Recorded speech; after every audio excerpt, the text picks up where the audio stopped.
Olá você, tudo bem? Me chamo Adevaldo Reis ou simplesmente Reis.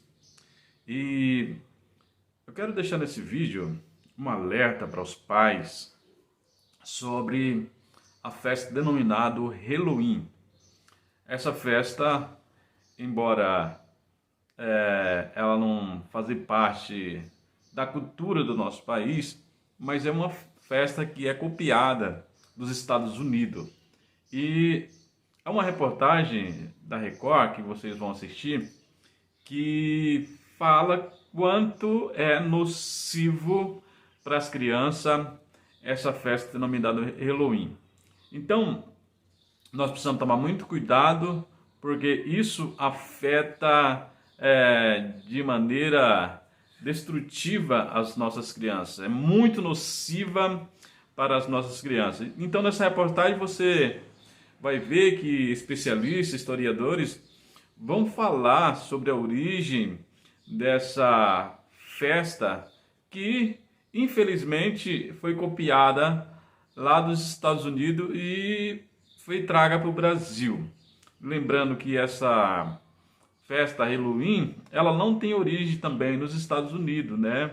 Mas ela tem origem num povo da Europa, denominado pelos romanos, celtas, que eles tinham essa prática que comemorava no dia 31 de outubro, que para eles era o último ano, o último dia do ano, melhor dizendo, e que o primeiro dia do ano era 1º de novembro. Então, nesse dia, eles achavam que os vivos eles estavam se aproximando das pessoas mortas. Mas vocês vão ver a reportagem e eu, como psicopedagogo, eu deixo aí alerta para os pais sobre a nocividade dessa festa que atinge as crianças de maneira muito negativa. O Halloween, ou o Dia das Bruxas, comemorado hoje em muitos países, tem uma tradição. Crianças fantasiadas com personagens de terror pedem doces na vizinhança. Pode parecer uma brincadeira inofensiva, mas as origens dessa festa remetem a questões bastante obscuras, o que preocupa pais e educadores. Para alguns é apenas uma celebração, para outros é uma influência perigosa. Nesta época do ano, fantasias de terror e enfeites de mortos chamam a atenção, especialmente de crianças e adolescentes. Estamos falando do Halloween. Este historiador explica que, apesar de sua aparência inofensiva, a origem do Halloween está ligada a uma tradição bastante antiga.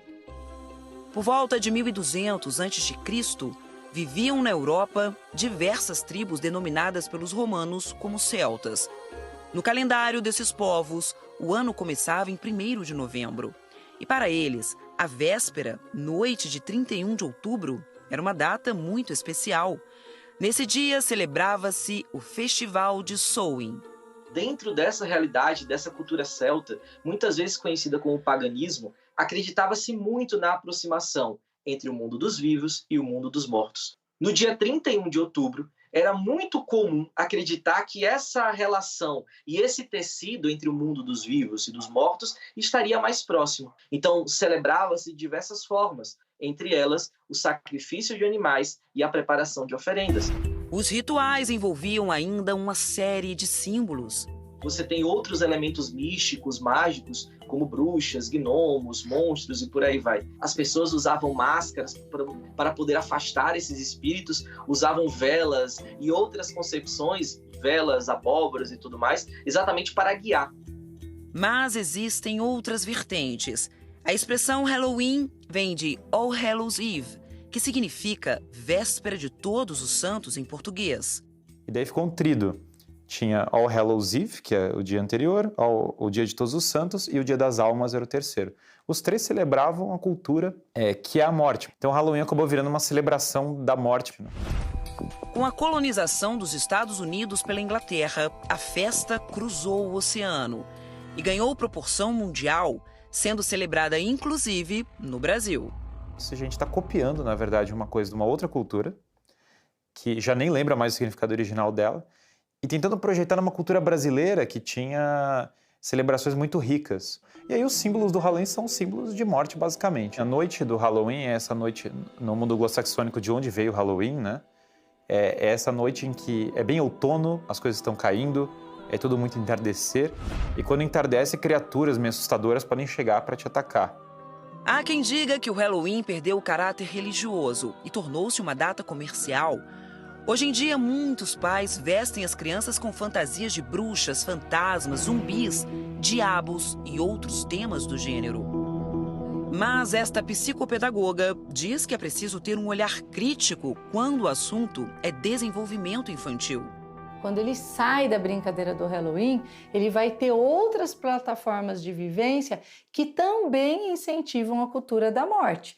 Então, nós precisamos ter um alerta sobre isso. Por que essas crianças e esses jovens precisam, nessa festa, viver e dar vazão a todo esse conteúdo mórbido? O que elas estão tendo contato? De que forma isso contribui para a vida, para o desenvolvimento saudável? Hoje eu tenho um ponto de interrogação em relação a isso. Assim, apesar da sociedade incentivar o evento, muitas crianças não se sentem nada à vontade com o Halloween. Recentemente, um vídeo viralizou na web e causou revolta em pais e especialistas. Nele, pessoas fantasiadas de monstros assustam duas crianças. O menino entra em desespero e chora, mas os adultos não interrompem a brincadeira.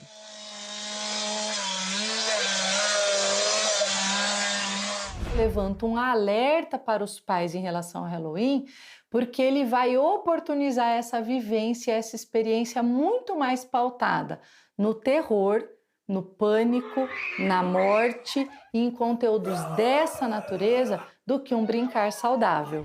Aqui na casa da Rafaela, a festa de Halloween não é permitida. Hoje, inclusive, os filhos estão em casa justamente porque no colégio aconteceria hoje a festa de Halloween. Quando foi que começou essa sua preocupação? Por que não permitir que os seus filhos participem de comemorações como essa, Rafaela? Então, desde que eu me tornei mãe, né, eu pesquisei sobre a festa, desde a primeira festa de Halloween. E aí eu entendi a origem da festa, como começou, né, que é algo que não é positivo, né, para as crianças.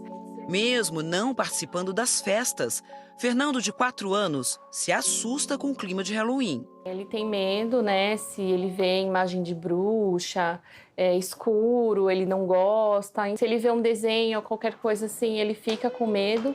Então, eu imagino se ele participasse, né, se fantasiasse desse tipo de coisa, seria bem pior. Quando eu era pequeno até eu gostava, mas depois que eu cresci e tive a noção do Halloween, eu percebi que não era uma festa que agradasse, uma boa festa, que, como minha mãe mesmo disse, é uma festa ruim, que traz ali um trauma, um pavor para as pessoas.